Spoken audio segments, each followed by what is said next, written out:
Assalamualaikum warahmatullahi wabarakatuh. Salam hormat untuk para dewan juri dan bapak ibu lainnya. Seperti kata pepatah, tak kenal maka tak sayang. Maka karena itu, izinkan saya untuk memperkenalkan diri saya terlebih dahulu. Perkenalkan, nama saya Marzia Azura Kamil yang biasa dipanggil Azura. Saya berasal dari sekolah SMPN Negeri 1 Cibungbulang, Kabupaten Bogor, Jawa Barat. Di tahun 2025 dan tahun 2026 saya menginjak kelas 8 SMP. Alasan saya mengikuti lomba bertutur Gen Z karena saya ingin meningkatkan kepercayaan diri saya dan menjadi lebih baik.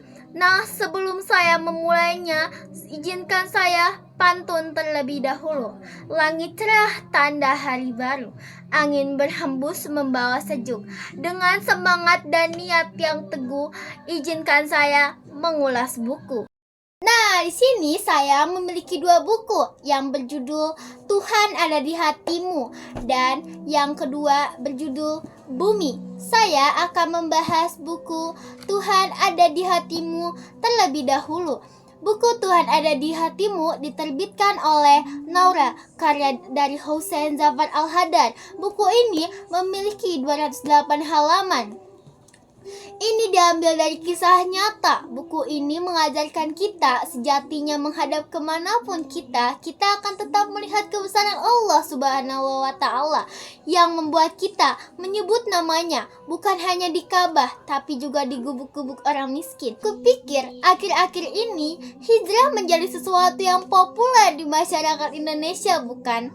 Namun kadang hijrah yang dimaksud dan dijalankan oleh sebagian orang hanya meliputi aspek-aspek ritual saja. Nah, seperti pada halaman 21, di halaman ini kita diajarkan bahwa di dalam Islam, hijrah itu doktrin yang sangat penting dan maknanya begitu luas dan mendalam, mencangkup seluruh aspek kehidupan kita. Inti dari hijrah sebagian dijelaskan dalam surat At-Taklaq ayat 11 adalah bergerak dari kegelapan menuju keterang bendarangan. Itu yang diajarkan Nabi Muhammad SAW. Buku ini mengajarkan kita tentang hoax juga loh. Jauh dari arah makan di kafe, lalu diceklik untuk diupdate di media sosial.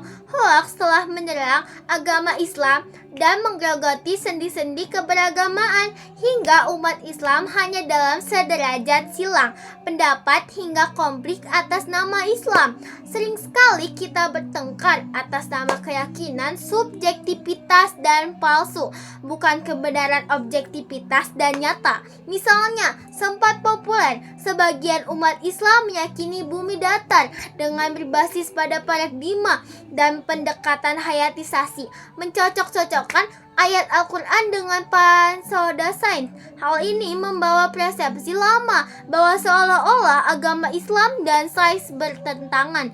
Ini mengingatkan kita pada tragedi Galileo yang menjadi korban pertentangan antara agama dan sains paling memilukan dalam sejarah. Dari informasi buku ini, spiritualitas Islam dengan gaya bahasa ringan, terutama untuk generasi muda yang mengajak pembaca menemukan Tuhan dalam diri sendiri melalui hati yang jernih, bukan hanya melalui ritual formal. Buku ini mengajak Anda menemukan makna, membuka cakrawala baru dan menumbuhkan motivasi dari kisah-kisah yang mencerahkan.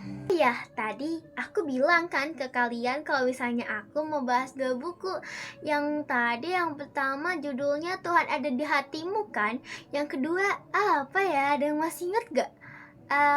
Oh ya, aku ingat. Judulnya Bumi oleh Terelie. Buku ini PT Sabah Krip Nusantara. Buku ini memiliki 438 halaman loh.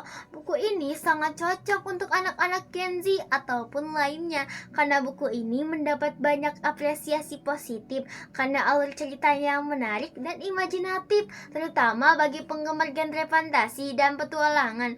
Buku ini menceritakan tentang kisah petualangan tiga remaja yang bernama Raib, Sally, dan Ali memiliki kekuatan super dan berasal dari klan berbeda. Novel ini merupakan awal dari serial Bumi yang mengisahkan perjalanan mereka menjalani dunia paralel dan berjuang menyelamatkan Bumi dari ancaman klan jahat yang dipimpin oleh Thamus.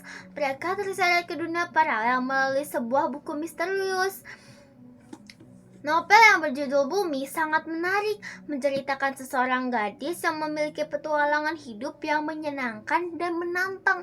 Dan buku yang berjudul Tuhan Ada di Hatimu mengajarkan kita harus mencari Tuhan di dalam hati kita. Dan buku ini juga mengajarkan kita akhlak yang baik.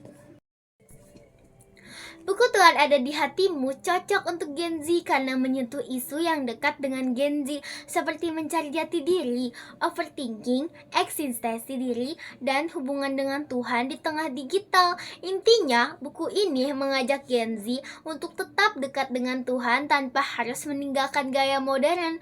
Dan novel Bumi cocok juga untuk Gen Z karena tokoh-tokohnya remaja, jadi mudah bagi Gen Z untuk merasakan konflik dan perkembangan karakternya. Intinya, novel ini menanamkan nilai-nilai kehidupan lewat cerita yang menghibur dan inspiratif.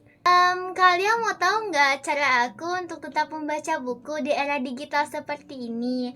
Caranya yaitu memulai dari waktu singkat, tapi konsisten. Daripada memaksa diri membaca 1 jam, mulai saja dari 10 menit atau 15 menit setiap hari. Misalnya, sebelum tidur atau saat menunggu sesuatu. Konsisten lebih penting daripada durasi panjang sesekali. Cukup sekian dari saya, kurang lebihnya mohon dimaklumkan. Dan sebelum saya mengakhirinya, izinkan saya menutup video ini dengan pantun. Ilmu bermanfaat menjadi tebal untuk masa depan yang lebih baik dan maju. Sampai di sini saya berpamitan dengan penuh hormat. Wassalamualaikum warahmatullahi wabarakatuh.